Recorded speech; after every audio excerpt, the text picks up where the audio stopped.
Messaċċar mir-residenti tal-Arb Għawdex le għal aktar traċedji bil-lob tan-nar fil-lokalità. Dan wara li l-erba' kważi 60% ta' residenti votaw kontra l-iżvilupp ta' kamra tan-nar ġdida fl-Arb. Ir-referendum ġie organizzat mill-Kunsill Lokali tal-Arb fid-dawl ta' traċedja li seħħet fil-5 ta' Settembru li għadda meta splodiet kamra tan-nar privata li tinsab wara l-kappella ta' San Dimitri. F'din l-isplużjoni tilfu ħajjithom 6 persuni, Nino Farrugia ta' 67 sena u liedu Raymond Farrugia ta' 38 sena u Noel Farrugia ta' 31 sena, Mart Noel Antoinette ta' 27 sena, Peter Paul Mikallef ta' 35 sena li huwa miżżewweġ il-bint Nino u Jean Pierre Zoppardi ta' 27 sena mix-Xewkija.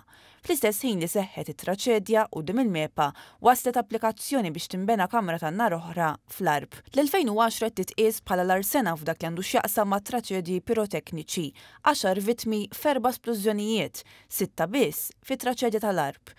Fid-dawl ta' traċedja tal-Arb, il-Ministru tal-Ġustizzja u Intern Carme Fsud-Bonici ħatar bord inkjesta biex identifika x'qed iwassal għall-inċidenti bħal dawn.